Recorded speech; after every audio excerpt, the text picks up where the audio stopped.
তার জন্য 10,000 টাকা সম্মানী, 10,000 টাকার অধীনে সম্মানী। একজন ড্রয়িং ডিসবার্সিং অফিসার তার অধীনে কোন কর্মচারীকে শ্রমসাধ্য কাজ বা কৃতিত্বপূর্ণ কাজের জন্য 10,000 টাকা সম্মানী দিতে পারে, কিন্তু 10,000 টাকার বেশি দিতে গেলে অর্থ মন্ত্রণালয়ের অনুমোদন লাগবে। তবে ম্যাডাম মনে রাখবেন, আপনি যে সম্মানীটা দিবেন দেখবেন যে সম্মানী কোডে টাকা আসেনি, আগে টাকা আনতে হবে, আনার পরে আপনি আপনার সাবঅর্ডিনেটদেরকে টাকাটা ভাগযোগ করে দিতে পারবেন। প্রতিজনকে এককালীন 10,000 টাকা দিতে পারবেন, ঠিক আছে? হ্যাঁ,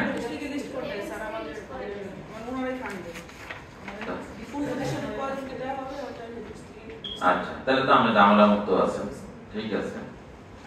বাজেট বরাদ্দ, বহির্ভূত অনুদান মঞ্জুর, এরকম এই পৃষ্ঠাগুলো, এই যে ধরনের পৃষ্ঠা নাম্বার 5 আমি আর করতেছি না, যেগুলো হলুদ দাগ দিয়ে রাখছি পৃষ্ঠা নাম্বার 5 পর্যন্ত একটু পড়লে আপনাদের পরীক্ষার কাজ শেষ। এখানে পরীক্ষার প্রশ্ন সব চলে আসবে। আমাদের ক্লাস কটা পর্যন্ত যেন? 11টা পর্যন্ত না? ঠিক আছে, অসুবিধা নেই, শেষ করে দেব। আচ্ছা, এখন আমরা আসি, ওই যে আপনি বলছিলেন রাজস্ব বাজেটের যে ব্যয় আপনাদের কতটুকু পাওয়ার আছে, তাই না কথাটা? আপনারা তো হলেন সরাসরি ডিজির আন্ডারে, নাকি আপনাদের জেলা লেভেলে কোনো অফিস আছে? নাই।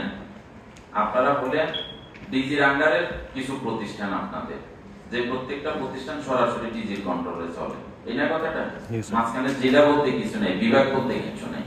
আচ্ছা, এখন আপনি দেখেন এই যে এই অফিস আদেশটা, এই অফিস আদেশটা হলো এইটা বাংলাদেশের সকল বিভাগের জন্য। অন্যান্য যত সরকারি অফিস আছে সকল সরকারি অফিসের জন্য, যাদের উপজেলা লেভেলে অফিস আছে, জেলা লেভেলে অফিস আছে, বিভাগীয় বা আঞ্চলিক অফিস আছে। যেমন আপনাদের অফিস, এই অফিসগুলাকে কি বলে? আঞ্চলিক অফিস বলে না আপনাদের এগুলাকে? এই আপনারা এখানে পড়বেন, আপনাদের জেলা এবং উপজেলা নাই। কথা ক্লিয়ার কিনা? জেলা আছে, তাহলে জেলা লেভেলে আঞ্চলিকও আছে। আপনাদের আঞ্চলিক অফিস আছে নাকি? আঞ্চলিক আরটিসি গুলো তো দুটো অঞ্চল আছে, আঞ্চলিক না, নামে আঞ্চলিক, প্রত্যেকটা তো স্বতন্ত্র, একটা হলো তো আরেকটা না স্যার, স্বতন্ত্র স্যার, ডিজির আন্ডারে সব। এখন বোঝার চেষ্টা করেন, কিন্তু অফিসগুলা অবস্থিত হলো জেলা পর্যায়ে, কিন্তু সরাসরি স্যার ডিজির আন্ডারে, বিভাগীয় শহরে আছে, শহরে আছে, বিভাগীয় অফিস না। জি স্যার, আমার কথা ক্লিয়ার? জি স্যার, ক্লিয়ার স্যার। তাহলে এখন এগুলা যে কোনো একটা ক্যাটাগরিতে পড়বে। আপনি ধরেন যে এগুলা সবগুলাই আমি জেলা ক্যাটাগরিতে ফেলাইলাম, যে কোনো একটা ক্যাটাগরি। বিভাগীয় শহরে আছে তার মানে এটা বিভাগীয় অফিস না, এটা হলো জেলা অফিস, ঠিক আছে। এখন আপনি ধরেন যে পূর্ত কাজের ক্রয় চুক্তি অনুমোদন, দেখেন ওই যে অফিসের জন্য বিল্ডিং টিল্ডিং এর কাজ টাজ করবেন, এগুলা যদি 50 কোটি টাকার কাজ হয় তাহলে এটা সচিবের অনুমোদন লাগবে, আর যদি 5 কোটি টাকার কাজ হয় তাহলে ডিজির অনুমোদন লাগবে। আর আপনি করতে পারবেন মাত্র 50 লক্ষ টাকার কাজ। আমি বুঝাইতে পারলাম? আপনি পূর্ত কাজ করতে পারবেন মাত্র 50 লক্ষ টাকার কাজ। পণ্য যন্ত্রপাতি বা সরঞ্জামাদি ক্রয় চুক্তি অনুমোদন, সচিব 50 কোটি, আপনার ডিজি হলো 2 কোটি, আপনি পাবেন মাত্র 30 লাখ টাকার কাজ করতে পারবেন। বুদ্ধিভিত্তিক বা পেশাগত সেবা, সচিব হলো 10 কোটি, আপনার ডিজি 1 কোটি, আপনার কোনো পাওয়ার নাই, আপনি কোনো বুদ্ধিভিত্তিক সেবা নিতে পারবেন না। পরিবহন সেবা, অ্যাম্বুলেন্স সেবা, অনুষ্ঠান করা, মেরামত, রক্ষণাবেক্ষণ, প্লাম্বিং, কাঠের কাজ ইত্যাদি হয় না, জরুরি কাজকর্ম লাগেছে, এগুলোর জন্য সচিবের পূর্ণ ক্ষমতা, ডিজির হলো 50 লক্ষ টাকা, আপনার হলো মাত্র 20 লক্ষ টাকা। এইভাবে এই অফিস আদেশের মধ্যে যা আছে, যতগুলা ক্রয় কাজ আছে প্রত্যেকটা কাজ সম্পর্কে বর্ণনা আছে। আপনি শুধু কাজটা করার আগে গিয়ে বইটা পড়তে হবে, আপনার বইটা পড়ে আপনি একটু জানা নিয়ে আপনারটা আপনি অ্যাপ্লিকেশন করবেন। এরপরে যদি কোথাও যদি কনফিউজড হয়ে যান তাহলে আপনি আপনার ঊর্ধ্বতন কর্তৃপক্ষ, সরাসরি ডিজি বা ডিজির আন্ডারে যারা আছে তাদের সাথে কথা বলে আপনি আপনার ক্রয় কাজটা করবেন। ওটাই হলো আপনার আর্থিক ক্ষমতা। এই কথা মনে থাকবে? বাট এখান থেকে কোনো প্রশ্ন কি থাকবে না। ব্যক্তিগত কর্মজীবনে ব্যবহারের জন্য। ঠিক আছে, ওকে, আমি রেখে দিলাম। আবার কোথায় চলে গেলাম? আচ্ছা, এখন আসুন যে আমরা ভ্যাট নিয়ে কিছু কথাবার্তা বলবো আপনাদের সাথে।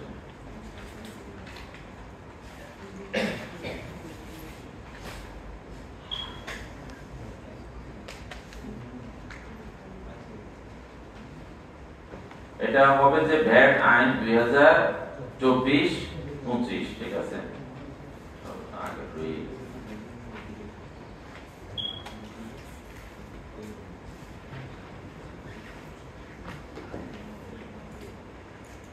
ভ্যাট আইন 2024-25। ঠিক আছে, এটা আবার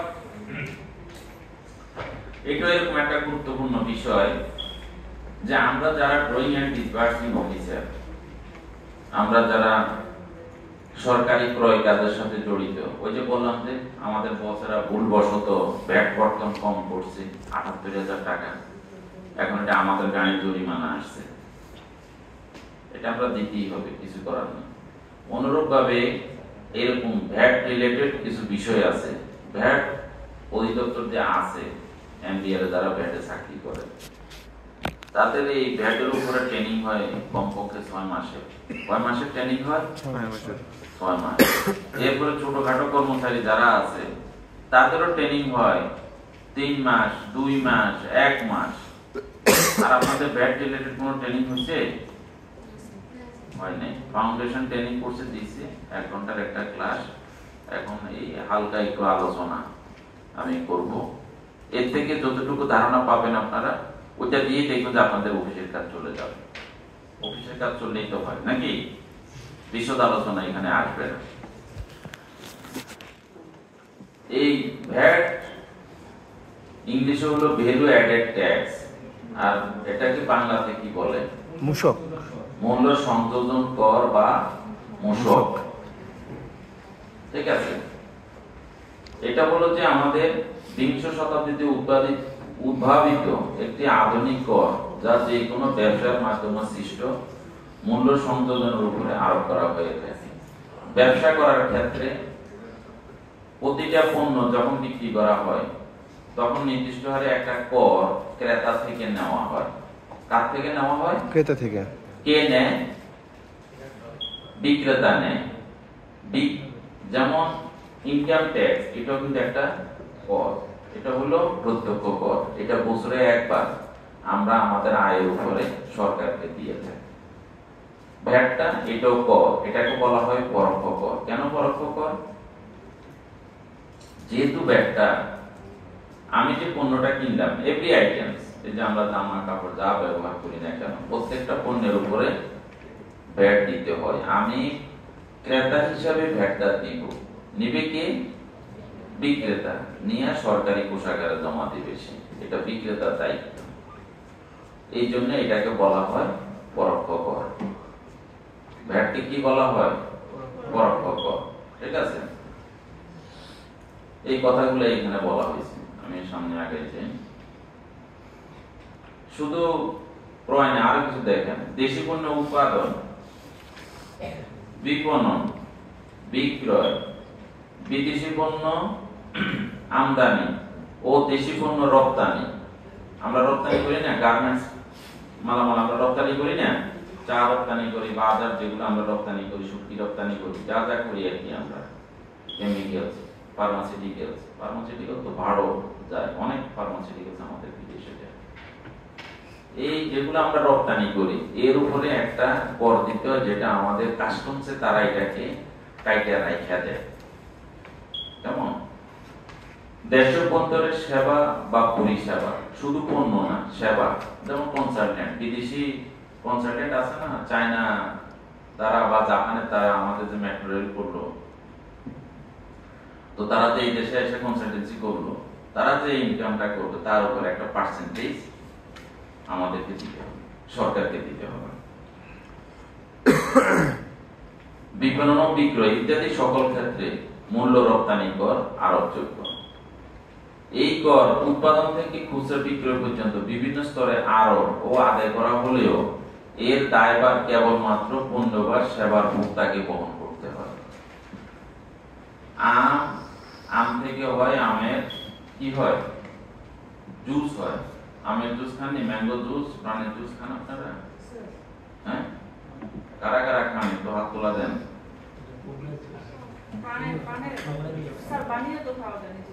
না, পানে তো খাই, পানি তো আমরা ঘরেই খাই। বেশি খান না, সবাই তো হাত তোলে না, তার মানে সবাই খায় না নাকি? না খাওয়ার কারণটা কি? সুগার বেশি দেয়। হ্যাঁ, হাইজেন না। হ্যাঁ, আর মিষ্টি কুমড়া দিয়ে বানায়। মিষ্টি কুমড়ার সাথে মানে স্যার সমস্যা নেই স্যার, চিনির সাথে সমস্যা। এই যে ডাক্তার সালমান বলেছে, ওনার সাথে আমার মিল আছে। আগে আমি খাইতাম না, এখন আমি খাই। কেন খাই? আমের চেয়ে মিষ্টি কুমড়ার দাম বেশি। বুঝছেন? যাই মজা করলাম। এখন আমের দাম আর মিষ্টি কুমড়ার যেই দাম, আমের জুসের কি একই দাম? অনেক বেশি দাম না? এই যে প্রতিবারে আম থেকে আমের জুস বানাইছে, তখন এটার সাথে শ্রম, যন্ত্রপাতি, লেবার, মনিটরিং, বিভিন্ন কাজে কোম্পানিকে ব্যয় করতে হয়েছে না? তখন 1 কেজি জুসের দাম, 1 কেজি আমের দাম যদি হয় 50 টাকা, 1 কেজি জুসের দাম তো আর 50 টাকা হবে না, অনেক বেশি হবে। এই যে দামটা যে বাড়লো, এই বাড়তি দামের উপরে একটা ভ্যাট বা মূল্য সংযোজন কর নির্ধারণ করতে হয়। একটা পণ্য যতবার হাত বদল হবে, ওই যে আপনার এই আম, ম্যাঙ্গো কিনে না, মানে আম গাছ হলো আম বিক্রি করছে 1 দামে, ওইখান থেকে নিয়ে আসছে প্রাণ কোম্পানি নিয়ে এসে জুস বানাইছে। জুস বানাইয়া তার যে রিটেইলার আছে, তাই না, হোলসেলার আছে, হোলসেলারকে দিল, হোলসেলার থেকে রিটেইলার আছে, রিটেইলার থেকে খুচরা বিক্রেতা। বিভিন্ন ধাপে ধাপে হাত চেঞ্জ হয়েছে না? যতবার হাত চেঞ্জ হবে, কতবার এটার উপরে ভ্যাট দিতে হবে। কথা বুঝতে পারলাম? এই যতবার এই দেয়, এটা দায়ভার কার গানে আসে? ভোক্তার উপরে আসে। ঠিক আছে, কোনদিনও বিক্রেতারা কিন্তু এটা দায়ভার নেয় না। মূল্য সংযোজন কর বা মূসক ব্যবস্থার সরবরাহের বা বিক্রয়ের বিপরীতে স্বয়ংক্রিয়ভাবে উপকর রেয়াত ব্যবস্থা। এটা হলো যে কোন কোম্পানি যে কর ভ্যাট যে দিয়ে দেয়, আমরা আরেকটা জিনিস মনে রাখেন, আমরা তো ইনকাম ট্যাক্স দিই বছরে কয়বার? আর ভ্যাট দেবো কয়বার? অজস্রবার। দিবার কেন? যতবার মাল কিনবেন অতবার দিতে হবে। দেওয়ার পরে আমাদের কোনো সার্টিফিকেটও নাই, কিন্তু বিক্রেতাদের একটা সার্টিফিকেট আছে। বিক্রেতারা প্রতি 1 মাস অন্তর অন্তর ভ্যাটটা সরকারি কোষাগারে জমা দেয়, এবং ভ্যাট অফিসের একটা প্রত্যয়ন দেয় তাদেরকে যে উনি এই মাসে এত টাকা ভ্যাট জমা দিয়েছেন, ভ্যাট রিটার্ন। এবং এই ভ্যাট রিটার্নসের প্রত্যয়ন পত্র দিলে যদি না দেয়, তাহলে নতুন করে ধরেন যে সরকারি একটা টেন্ডার আহ্বান করলো, উনি এই ভ্যাটটা যদি না দেয়, তাহলে উনি কিন্তু ওই টেন্ডারের অযোগ্য হবেন। ধরেন এই মাসে টেন্ডার আহ্বান করছি, গত মাসে যদি ভ্যাটের প্রত্যয়ন না থাকে, তাহলে ওনার টেন্ডার ডকুমেন্ট এটা বাতিল হয়ে যাবে। কি কথা ঠিক আছে কিনা? এটা প্রতি মাসে এই কথাগুলো একটু মনে রাখতে হবে। সরবরাহকারী পণ্য সরবরাহকালে সরবরাহ মূল্য অন্তর্ভুক্ত মূসকের বিপরীতে ওই পণ্য বা সেবা ক্রয়কালে ক্রয় মূল্যের উপর পরিশোধিত মূসক রেয়াত হিসেবে গণ্য করবেন এবং নিট মূসক পরিশোধ করবেন। মানে প্রতি মাসে যেটা দিয়ে দেয়, এটা কমাইয়া বাড়তি যেটা থাকবে এটার উপরে তাকে মূসকটা দিতে হবে। আচ্ছা, আমরা আর কিছু কথা আছে সংক্ষেপে বলবো। বাংলাদেশে এটা শুরু হয়েছিল কবে জানেন? এই ভ্যাট ব্যবস্থা 1991 সালে। 1991 সালে সাইফুর রহমান সাহেব ছিল তখন অর্থমন্ত্রী, বিএনপি সরকার আমলে, এবং খালেদা জিয়ার আমলে তখন এটা শুরু হয়েছিল। এই বেচারা এটা চালু করছিল, প্রথমে কেউ দিত না, আয়করে তো দিত না। আমি 2004 সালে এখানে এসে যোগদান করছি, তখন পর্যন্ত ইনকাম ট্যাক্সের ফাইল ছিল না, আমার অফিসারদের কারো ফাইল ছিল না। কথা বুঝতে পারছি? আমি আইসা 2005 সালে অনেকগুলা ট্রেনিং কোর্স হইতো, তখন দিনে আমি 5টা ক্লাস নিতাম। কয়টা ক্লাস? 5টা। 300 টাকা করে। কত টাকা? 1500। মাসে বেতন পাইতাম 6000 টাকা, আর 4 দিন ক্লাস নিলে 6000 টাকা। এত টাকা ইনকাম করছি, চিন্তা করুন যে ইনকাম যেহেতু করতেছি, ইনকাম ট্যাক্সের ফাইলটা ক্লিয়ার রাখা দরকার। এই জন্য ইনকাম ট্যাক্সের ফাইল খুলে ফেললাম আর কি, পিএনআই নাম্বার নিয়ে নিলাম। তখন পর্যন্ত আমার পার্টের অনেক ডাইরেক্টরও ইনকাম ট্যাক্সের ফাইল খোলা নেই শুরু করছে। আর আমি ইনকাম ট্যাক্সের ফাইল খুলে আমি বড় বিপদে পড়ে গেছি। কি বিপদে পড়ছি? যখন 10:30 বাজে ক্যাফেটেরিয়াতে চা খাইতে গেলাম, বুঝছেন নি, আমার সাথে যে 5-6 জন আছে, এরা একজন আরেকজনের বলে আর কি, এই জানিস কি জানতো? বলে যে আমাদের আনোয়ার তো ইনকাম ট্যাক্সের ফাইল খুলেছে। অন্য সিনিয়রদেরকেও বলে, অন্য সিনিয়ররা বলে, হ্যাঁ তাই নাকি আনোয়ার, আপনি ফাইল খুলেছেন, ইনকাম ট্যাক্সের ফাইল খুলেছেন? আমাদের এক বড় ভাই আছে, হ্যাঁ আবার অতি উৎসাহী, কি খবর সারাদিনে দেখা হইলে, আনোয়ার কি খবর, হ্যাঁ লেটেস্ট কোনো খবর আছে? আমরা আমার নাম দিছি বিবিসি।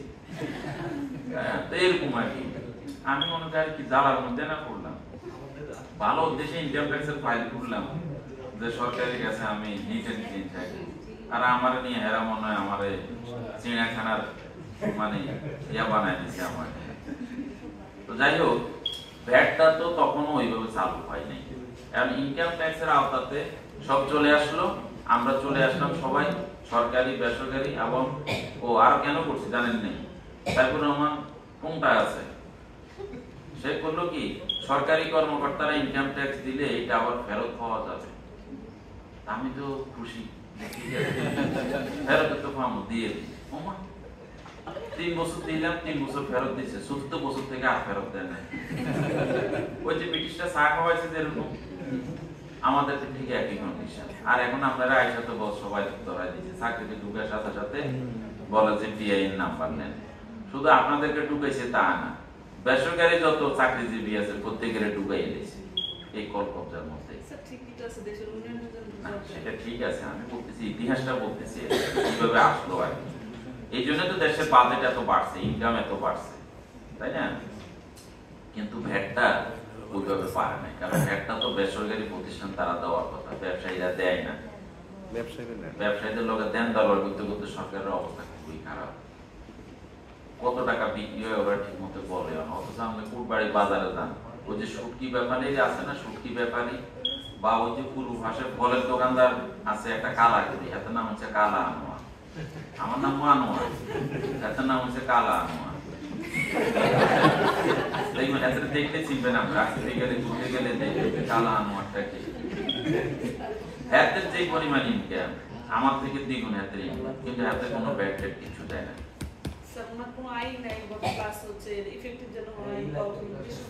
সরকার আরো বহুত বড় বড় জায়গাতে ওগুলোতে ফেল করতে আছে, ওইখানে আদায় করতে পারতেছে না, এখানে ফলের দোকানদারের দুইটা কিটা করবে। এই জন্য সরকার ওই যে ট্রেড লাইসেন্স দিছে, আগে ট্রেড লাইসেন্স একবার নিলে অনেক বছর চলত, এখন সরকার ট্রেড লাইসেন্স করে প্রতি বছরে নবায়ন করে, প্রতি বছরে নবায়ন করা মানেটা কি, নবায়ন করতে গেলে 1500 টাকা ভ্যাট দিতে হবে। এইটাই হলো সরকারের লাভ, 1500 টাকা ভ্যাট আর কত টাকা আয়কর দিতে হয়, এটা সরকারের লাভ। এইভাবে সরকার ট্যাক্স এবং ভ্যাট আয় করে বছরে 1500 বা 3000 টাকা। এই ছোট ছোট ব্যবসায়ীরা খুবই অল্প পরিমাণ দেয়, অথচ এরা যদি দিত আরে সাংঘাতিক, আমাদের রেভিনিউ যে বাড়তো অন্যরকম অবস্থা হয়ে যেত। যাই হোক, এখন আমরা তো আর ওগুলা ধরার জন্য দায়ী না, ওগুলা তারা না দিল এটার জন্য আমাদেরকে নিয়োগ করে নাই। আমাদেরকে যেমন আমার নিয়োগ করছে আপনাদের ক্লাস নেবার জন্য, আর আপনাদের নিয়োগ করছে কি করতে, আপনাদের যারা ক্লাস নেওয়া, ঠিক আছে, ব্যাট ধরার জন্য। ব্যাট হলো যে আমরা আমাদের প্রতিষ্ঠানে যে ক্রয় কাজগুলো করব এজ এ ডিডিইউ হিসেবে, ড্রয়িং এবং ডিসবার্সিং অফিসার হিসেবে, আমি আমার ভ্যাটটা যাতে সঠিকভাবে কাইটা রাইখা দিতে পারি।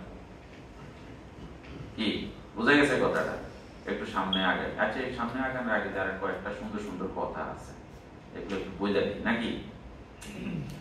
মূল্য সংযোজন কর বা মূসক এটা ক্লিয়ার, আমদানি শুল্ক এটাও ক্লিয়ার, নাম শুনলে বুঝা যায়, আমার ব্যাখ্যা করার দরকার নাই। রপ্তানি শুল্ক এটাও ক্লিয়ার, সম্পূরক শুল্ক এটাও ক্লিয়ার নাকি? কেউ বলতে পারবেন সম্পূরক শুল্ক কোনটা? আমি যে বললাম ক্লিয়ার, আপনারা যে চুপ করে বসে রয়েছেন, এটা তো আমার হাই স্কুলের সেই স্যারের মতো হয়ে গেছে। আমার স্যারের পড়াইতে এবারে হলে এসএসসি ফার্স্ট ইয়ার আনি আপনার গ্রামের স্কুলে আবার এমনি দেখতে শুনতে লম্বা মোটা সোটা আসলে এবারে তো এবারে আমরা স্যার করি এদিকে স্যার খাটো করে পয়সা দেখতে গেলে স্যার মনে হইতো না। তো এবারে সবাই স্যার তো এবারে আইসা আমাদের কৃষি বিজ্ঞান পড়ায় 7-এ। কৃষি বিজ্ঞান কি পড়ায়? মাটিগুলো প্রাকৃতিক রাসায়নিক কাজ, যেখানে বিভিন্ন মাটির সাথে মিশে যায়, মিশে সেখান থেকে শস্য উৎপাদন হয়ে গাছ জন্মে। বুঝছিস নি রে? আমরা বলতাম দিশা বাস, এবারে পড়া শেষ। মানে আমাকে 10 হয়ে গেছে।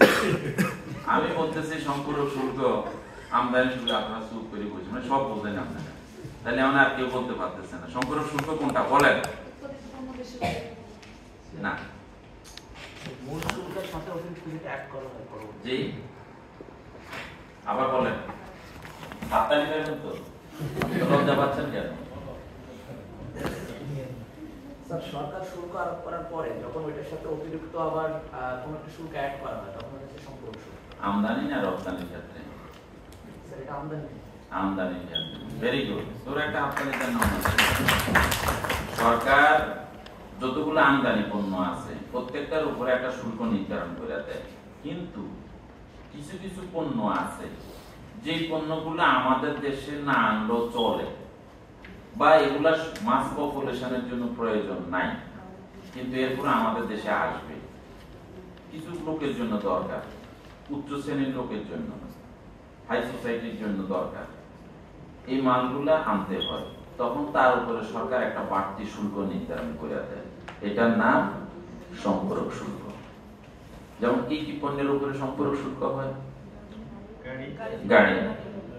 আপনি আমরা যখন ইউনিভার্সিটিতে পড়ছি, তাই না, আমাদের সাথে দু একজন বন্ধু বান্ধব আছিল না, যে বড় লোকের মেয়ে, এক বাপের এক মেয়ে, তাদের ঘরে মানুষ কয়জন? 3 জন, বাবা মা আর মেয়ে। মানুষ কয়জন? 3 জন। তাদের ভেহিকেল আছে কয়টা? 3টা। 4টা। একটা নষ্ট হয়ে গেলে যাতে আর একটা দিয়ে সাপোর্ট দিতে পারে, ওদের 4টা থাকে। বাপ সবে আলাদা, নাই এইভাবে গাঁট মোড়া দিয়ে ওঠে, তাই না? এরকম ছিল নি? দুই একজন ছিল না ইউনিভার্সিটিতে? আর আপনি আজীবন আমি বাসের মধ্যে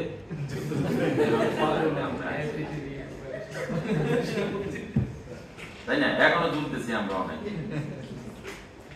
এখন সে যে গাড়িতে চড়বে, গাড়িতে যে আমদানি করবে, তো সরকারকে কিছু শুল্ক দিতে হবে না? দিতে হবে। আবার ঢাকা শহরে কিছু কিছু আছে বাদ খায় না। বাংলাদেশে এত ধান উৎপাদন হয়, ধান উৎপাদন করতে করতে কৃষকের জান তেজপাতা, বাদ খাবে না, যদিও খায় বলে যে অ্যারোমেটিক রাইস। কোনটা খাবে? Aromatic rice. Aromatic rice, basmati. কোত্থেকে আসে? পাকিস্তান থেকে। পাকিস্তান থেকে আসে, ইন্ডিয়া থেকে আসে। এখন ওরা যে বাসমতি খাইতে চাইবে, সরকার কি তাদেরকে না করতে পারে? না না, তুমি বাসমতি খাইও না, এটা তার অধিকার, তার সে ফাইন্যান্সিয়াল ক্যাপাসিটি আছে, সে এটা খাবে। তো সরকারের কত হলো যে খাও, আপত্তি নেই, আমাকে একটু শুল্ক দাও। এটার নাম হলো সম্পূরক শুল্ক।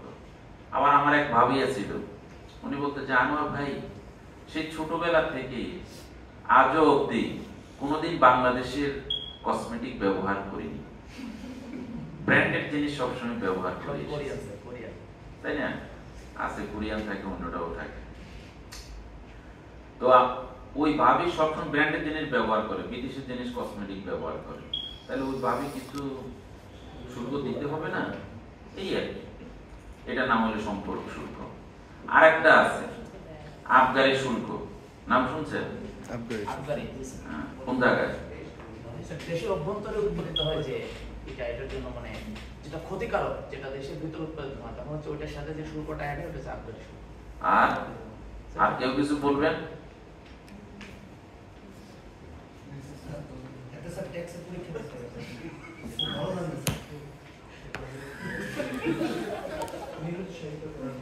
নিরুৎসাহিত করার জন্য এটা নিরুৎসাহিত, কে বলছে নিরুৎসাহিত কথাটা? জোরে একটা হাত তালি দেবেন। সরকার কিছু কাজকে নিরুৎসাহিত করে, কিন্তু সরকার বাধ্য করতে পারে না। কথা বুঝতে পারলাম? ওই সমস্ত ক্রয় কাজের জন্য, ওই সমস্ত ক্ষেত্রে আয়ের জন্য, মানে যে আয়টা করবেন আপনি, তার উপর একটা সরকারকে শুল্ক দিতে হবে। সেটাকে বলে আবগারি শুল্ক।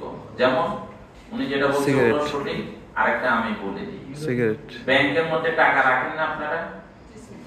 খেয়াল করছেন কিনা? নির্দিষ্ট পরিমাণ 5 লাখ, 10 লাখ, 20 লাখ, অনেক আছে না আমাদের মধ্যে, অনেকে আছে হাড় কিপটে, শুধু টাকা কামাই করে আর ব্যাংকে জমা করে, টাকা কামাই করে আর ব্যাংকে জমা করে। এফডিআর এখানে এখানে, এই ব্যাংকে ওই ব্যাংকে, কোনো ফ্ল্যাট কিনে না, জমি কিনে না, কিছু কিনে না, রিস্ক, কোনো ব্যবসা প্রতিষ্ঠানে খাটায় না। এরকম কিছু লোক আসেনি? আছে। তখন আপনি যে ব্যাংকে টাকাটা রাখলেন, ব্যাংকে যে আপনাকে একটা ইন্টারেস্ট দিবে, ব্যাংক কোথেকে দিবে? বিনিয়োগ করে। ব্যাংক বিনিয়োগ করবে না? তা আপনি বিনিয়োগ করার সাহস পাইলেন না, ব্যাংক তো ঠিকই সাহস করে বিনিয়োগ করতেছে, আপনাকে একটা পার্সেন্টেজ দিচ্ছে। এই কারণে আপনাকে যে পার্সেন্টেজটা দিবে তার উপরে একটা শুল্ক সরকার বলে যে আমাকে এটা দিয়ে দাও। এটার নাম হলো আবগারি শুল্ক। দেখবেন যে ব্যাংকের যখন আপনি ব্যাংক স্টেটমেন্ট নেবেন, এক্সআইটিভি লেখা থাকে, দেখবেন নির্দিষ্ট পরিমাণে আপনার যে ইনকাম হয় তার উপরে সরকারকে একটা অ্যামাউন্ট দিয়ে দিতে হবে। ঠিক আছে? এগুলো হলো সরকারের ইনকাম। আমি কথাগুলো কেন বলতেছি, আসলে সরকারের যে রাজস্ব আয়ের কথা যে আমরা বলি, আপনার আমার যে বেতন দেয় কোথেকে দিবে?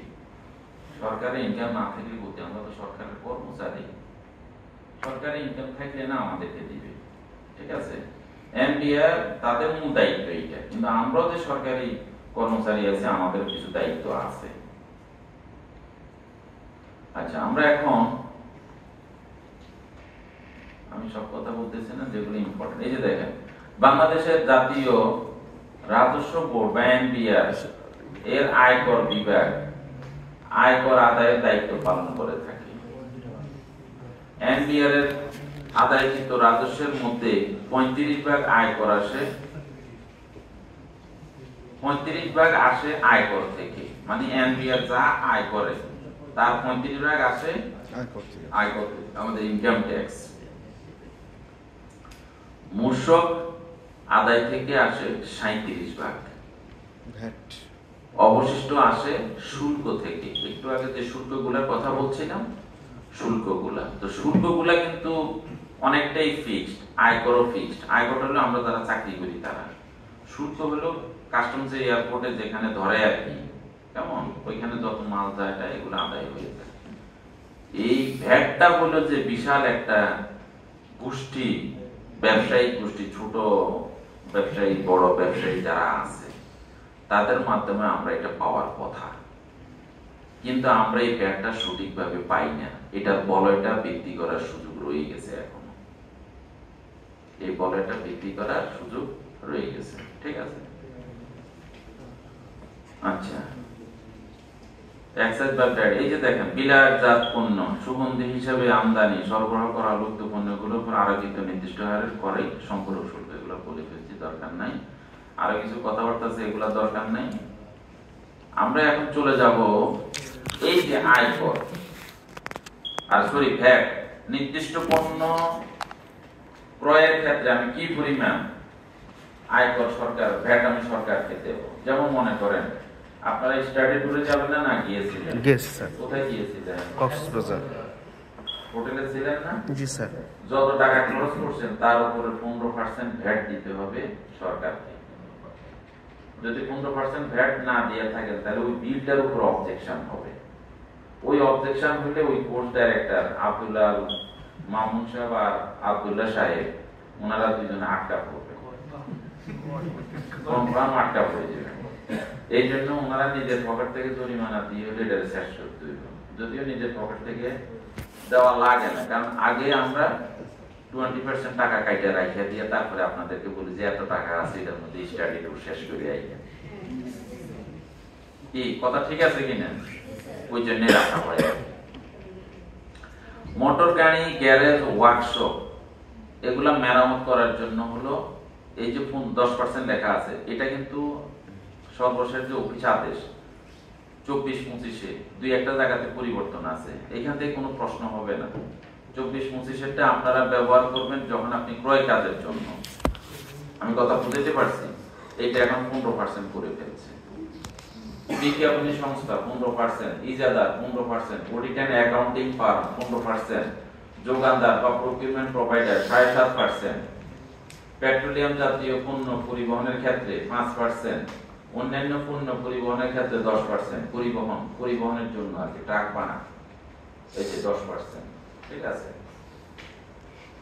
আরো অন্যান্য জিনিস আছে, এই যে বাড়ি ভাড়া করলে, এটা করলে, ওটা করলে, আপনি যাই করেন না কেন, আপনি যত ক্রয় কাজ করবেন না কেন, প্রত্যেকটা ক্রয় কাজের উপরে নির্দিষ্ট পরিমাণ ভ্যাট সরকারকে দিতে হয় এবং সেটা চার্ট আছে, এই চার্ট মোতাবেক আপনারা ভ্যাটটা গঠন করে রেখে দিবেন। কি ঠিক আছে? আমি আর এগুলা নিয়ে বেশি কথা বলতে চাই না, সামনের দিকে আগাই যাই। এই যে এখানে পরীক্ষার জন্য ইম্পর্টেন্ট কি, এটা পরীক্ষার জন্য ভ্যাট কর্তনের ক্ষমতাপ্রাপ্ত প্রতিষ্ঠান সমূহের নাম। কোন কোন প্রতিষ্ঠান ভ্যাট কর্তনের জন্য দায়িত্বপ্রাপ্ত, এটা আপনাদের পরীক্ষার জন্য একটু মনে রাখতে হবে। যেমন সরকার ও উহার যে কোনো মন্ত্রণালয়, সরকার ও উহার যে কোনো মন্ত্রণালয়, বিভাগ বা দপ্তর, আধা সরকারি বা স্বায়ত্তশাসিত কোন সংস্থা। তাহলে এখন বলেন, আপনারা কি পড়েন ভ্যাট আদায়ের মধ্যে? আপনারা পড়েন? সরকার ও উহার যে কোনো মন্ত্রণালয়, বিভাগ বা দপ্তর, আধা সরকারি বা স্বায়ত্তশাসিত কোন সংস্থা, রাষ্ট্রীয় মালিকানাধীন প্রতিষ্ঠান, স্থানীয় কর্তৃপক্ষ পরিষদ বা অনুরূপ কোন সংস্থা, যে কোনো ব্যাংক, এনজিও বিষয়ক ব্যুরো অথবা সমাজ সেবা অধিদপ্তর কর্তৃক রেজিস্ট্রেশন পাওয়াকৃত কিছু সামাজিক সংগঠন আছে না, অমুক এনজিও, অমুক এনজিও, অমুক সামাজিক প্রতিষ্ঠান, অমুক সামাজিক প্রতিষ্ঠান আছে না? জি স্যার। বিভিন্ন ক্লাব যা আছে, এই দুই জায়গা থেকে রেজিস্ট্রেশন প্রাপ্ত যত প্রতিষ্ঠান আছে, প্রত্যেকটা প্রতিষ্ঠানের সরকার ক্ষমতা দিচ্ছে ভ্যাট আদায় করো, কইরা কি করবা? সরকারি কোষাগারে জমা দিতে হবে। মাধ্যমিক বা তদুর্ধ পর্যায়ের প্রতিষ্ঠান, প্রাইমারি স্কুলের ভ্যাটের আয়ের দায়িত্ব দিচ্ছে না, কিন্তু মাধ্যমিক শিক্ষা প্রতিষ্ঠানের প্রধান হেডমাস্টারকে দায়িত্ব দিচ্ছে। কোন লিমিটেড কোম্পানি, তাদেরকে দায়িত্ব দেওয়া হয়েছে, ঠিক আছে। এখন হলো এখানে একটা লিংক দেওয়া আছে,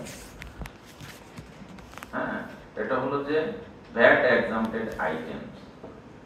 সবগুলা পণ্যের উপরে কিন্তু আবার ভ্যাট হয় না, এটাও কিন্তু একটু জানা দরকার আছে। আপনি একটা পণ্য কিনলেন, কিনে কন্ট্রাক্টর থেকে আপনি ভ্যাট একটা কর্তন করে রাইখা দিলেন, রাইখা দিবেন কোত্থেকে? কারণ ওখানে তো ভ্যাটের তালিকাতে নামে নাই। এখন আপনি পড়ে যাবেন, কনফিউজ হয়ে যাবেন আপনি। তাহলে আপনি নামটা কোথায় খুঁজে দেখবেন? ভ্যাট এক্সাম্পটেড আইটেমের মধ্যে ওটা থাকতে পারে, তাহলে আপনি ভ্যাট কর্তনের সেখানে প্রয়োজন নাই। আমি কথা বুঝতে পারছি কিনা? এই ভ্যাট এক্সাম্পটেড আইটেমের মধ্যে পার্টিকুলারলি যদি বলি, আমাদের কৃষি পণ্য, কৃষি কাজের সাথে রিলেটেড যে সমস্ত পণ্য আছে বা সেবা আছে, এগুলা সব হলো ভ্যাট এক্সাম্পটেড। যেমন মনে করেন যে বীজ, সার, কীটনাশক, কৃষি যন্ত্রপাতি, বুঝছেন, পাওয়ার টিলার, ট্রাক্টর, এটা সেটা যত আছে, এগুলা সব হলো ভ্যাট এক্সাম্পটেড। আরো হলো ধরুন যে ক্ষুদ্র কুটির শিল্পের কাজ করে আমাদের গ্রামের মা বোনেরা, বাড়িতে বসে বসে হস্তশিল্প কিছু বানায়, কেউ কেক বানায়, এটা সেটা বানায় বিক্রি করে, তাই না? হাতের পিঠা বানায়, ওই যে কুটবাড়ি বাজারে রাস্তার পাশে বই গরম পিঠা বানায়, আছে না এরকম? এগুলো হলো ভ্যাট এক্সাম্পটেড আইটেম। এই এখন হলো যে কর্তনকৃত ভ্যাট যথাসময়ে জমা না দিলে আপনার উপরে কি পানিশমেন্ট হবে? আপনি তো ভ্যাট কর্তনের দায়িত্বপ্রাপ্ত ডিডিও, আপনি ভ্যাট কর্তন করছেন, করে আপনি সরকারি কোষাগারে জমা দেন নাই। যেমন মনে করেন যে একবার ইন্টারেস্টিং কাহিনী, কর্মজীবনে এগুলো ঘটবে, আপনাদেরও হতে পারে। আমি একটা প্রকল্পের ডিপিডি ছিলাম, তা আমার পিডি উনি জাপান চলে গেছে 3 মাসের জন্য। হ্যাঁ, তো উনি যখন 3 মাসের জন্য চলে যায়, এই পুটটা কি খালি পড়ে থাকবে এখানে? কেউ এটা ড্রয়িং ডিসবার্সিং অফিসের দায়িত্ব পালন করতে হবে না? ওনার ধারণা ছিল উনি চলে গেলে যদি আমাকে দায়িত্বটা দিয়ে যায় তাহলে উনি হয়তো আর এই পদটা ফেরত পাইতো না। ভয় যে আনোয়ারে মনে পিড়ি দায়িত্ব গ্রহণ করে ফেলবে। উনি চলে গেছে, চলে যাওয়ার পরে তো পদ ফাঁকা থাকতে পারে না। ডিজি আর অ্যাকাউন্টস অফিসার বলে ওনাদের মাথায় আসলো, বলে যে উনি তো কাজটা ঠিক করে না, এটা তো কাউকে না কাউকে দায়িত্ব দিয়ে দিতে হবে।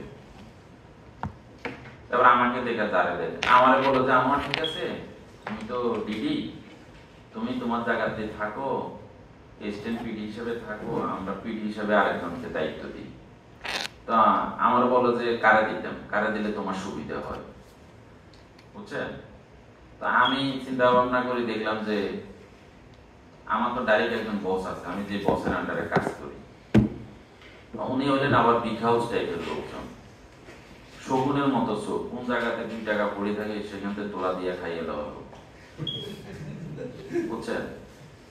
আবার যদি কোনো কারণে জানে যে আমি ওনাকে বাইপাস করে কাজ করতেছি, তাহলে উনি আমার এসিআর 12টা বাজায় দিবেন, আমার হলে সমস্যা।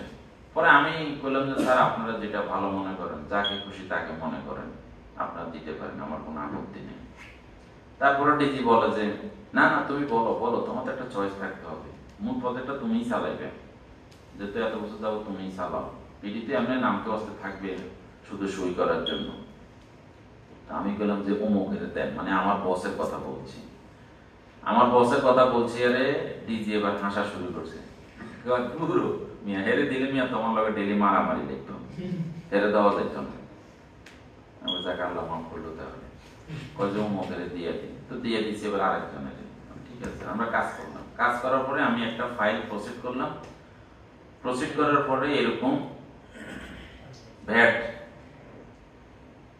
কাটার বিষয় আছে, আমরা ফাইল প্রসেস করে দিয়ে দিছি। আমাদের যে অ্যাকাউন্টস আছে, অ্যাকাউন্টসের এটা দায়িত্ব, তারা ভ্যাটটা যথাযথভাবে কাইটা সরকারি কোষাগারে জমা দিয়ে দিবে। অ্যাকাউন্টস অফিসার আর হলো পিডি এটার জন্য দায়িত্ব। কে দায়িত্ব? পিডি। পিডি হলো ডিডিও, বুঝেন কিন্তু কথা, আর হলো অ্যাকাউন্টস হবে, ওরা দায়িত্ব। আমি কিন্তু দায়িত্ব না, আমি কিন্তু কাগজপত্র সব প্রসিড করে দিই, আগাই দিই। এখন দেওয়ার পরে অ্যাকাউন্টস থেকে ভুলবশত ওই ভ্যাটটা কর্তন করে জমা দেয় নাই, না দেওয়ার কারণে 3 মাস পরে এখন আসল পিডি বিদেশ থেকে চলে আসছে। আসার পরে মাঝখানে যে পিডি ছিল উনি সরে গেলেন, নতুন পুরান পিডি আবার দায়িত্ব নিলেন।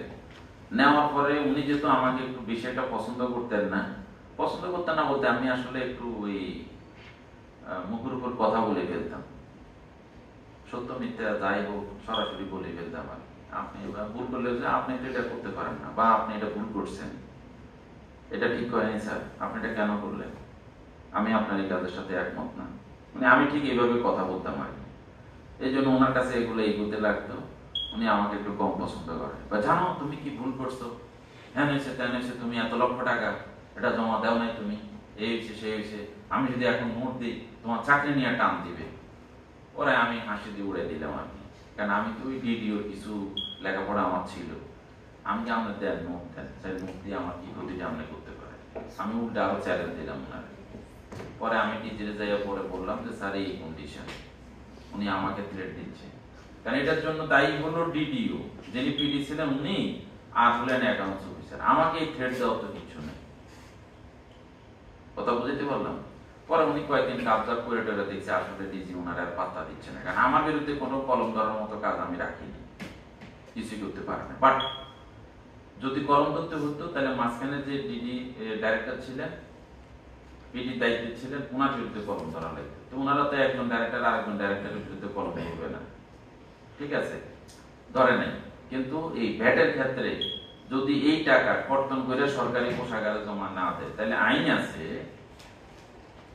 ওই টাকা তো ডিডিও আপনি জমা দিবেন, আবার ওই টাকার সাথে 6 মাসে 2% ইন্টারেস্ট হারে এটা জমা দিতে হবে। 6 মাসে 2%, বছরে 4% হারে ওই টাকা জমা দিতে হবে। শুধু তাই নয়, যদি আপনি যে এই ভুল করলেন এই জন্য যে ডিস্ট্রিক্ট যে ভ্যাট কর্মকর্তা আছে ওনারা কিন্তু আমাদের প্রত্যেকের উপরে কিন্তু আমাদের ভ্যাটের কাগজপত্রগুলো চেক দেওয়ার অধিকার ওনাদের আছে। প্রত্যেকটা ডিপার্টমেন্টের একটা ডিউ আছে, জানেন, আপনাদের যে কিছু দায়িত্ব আছে, আমাদের কিছু দায়িত্ব আছে। ওনাদের দায়িত্ব হলো যে আমাদেরকে এরকম সার্চ করতে পারবে, ওনারা সার্চ করে আমাদেরকে 25,000 টাকা ব্যক্তিগত জরিমানা করে দিতে পারবে। কথা বুঝতে পারলাম? 25,000 টাকা ব্যক্তিগত জরিমানা করে দিতে পারবে। এটার জন্য এই ভ্যাট কর্তন করে জমা না দেওয়ার জন্য এইখানে বিক্রয়কারী এবং ক্রয়কারী দুইজনই সমানভাবে দায়ী, দুইজনই সমানভাবে দায়ী। তো বিক্রেতা তো, আমি তো ক্রেতা, সরকারি কর্মকর্তা, আমারে না পাইবো আমার অফিস, বিক্রেতারে আমার অফিস পাইবো, আমার বসে পাইবো, পাবে না। আলটিমেটলি সমস্ত দোষ চলে আসবে আমার ঘাড়ে, ডিজি ধরলে আমাকে ধরবে। এই জন্য আমাকে এই ভ্যাটটা কর্তন করি, সাথে সাথে সরকারি কোষাগার ভ্যাটের একটা কোড আছে, ওই কোডে ভ্যাটটা জমা দিয়ে বিলের সাথে ভ্যাটের কাগজটা লাগাই রাখতে হবে। কথা ক্লিয়ার? জি স্যার। এটা আমরা মিস করতে পারবো না। এই কথাবার্তাগুলো আমি এখানে বলছি, বাকি কিছু বলা হয় নাই, শেষ করে দিলাম। একটু আগে ইনটুন দিয়ে দিছি আমি। আমার ভ্যাটের ক্লাস শেষ, ঠিক আছে? এখন সামান্য আর একটা বিষয় নিয়ে একটু কথা বলবো, যেটা ভ্যাটের সাথে রিলেটেড না, বাট আপনাদের জন্য প্রযোজ্য। নতুন কর্মকর্তা হিসেবে আয়কর রেয়াত পেতে কোথায় বিনিয়োগ করবেন? অনেকে যেখানে সেখানে টাকা বিনিয়োগ করে বলে যে আমি তো বিনিয়োগ করছি, আমার রেয়াত দেন, কিন্তু এটা বিধি মোতাবেক হয় না, দেখে রেয়াত পাওয়া যায় না। কোথায় কোথায় বিনিয়োগ করলে রেয়াত পাবেন তার একটা তালিকা আপনাদেরকে এখানে আমি দিয়ে দিচ্ছি। জীবন বীমা প্রিমিয়াম, সরকারি কর্মকর্তাদের প্রভিডেন্ট ফান্ডের চাঁদা, স্বীকৃত ভবিষ্যৎ তহবিলে নিয়োজিত চাঁদা, কল্যাণ তহবিলের চাঁদা, তারপরে তফসিলি ব্যাংকে যদি 60 লাখ, বছরে 60,000 টাকা রাখতে পারবেন, 5,000 থেকে 60,000 টাকা, এখন বাড়ছে এটা 1,20,000। সঞ্চয়পত্রে ক্রয়ে বিনিয়োগ, পুঁজিবাজারে বিনিয়োগ, দেখছেন আমাদের সরকারি কর্মকর্তারা লাভ দিয়া পড়ে পুঁজিবাজারে, কারণ ওইখানে বিনিয়োগ করলে এটি কর রেয়াত পাওয়া যায়, ঠিক আছে? এরকম কিছু, এই যে জাকাত তহবিলে বিনিয়োগ, ICTDRB-তে বিনিয়োগ, আহসানিয়া মিশনে বিনিয়োগ, এই সমস্ত কিছু তালিকা আছে। এই তালিকাটা জাস্ট আপনাদেরকে আমি এমনি দিয়ে দিলাম, আপনাদের হ্যান্ড আউটের সাথে আছে কিন্তু এইটা।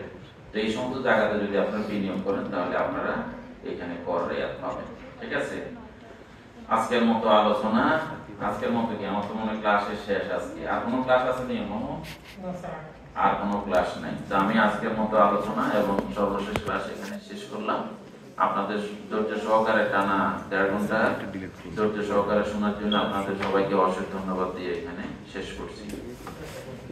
বলেন।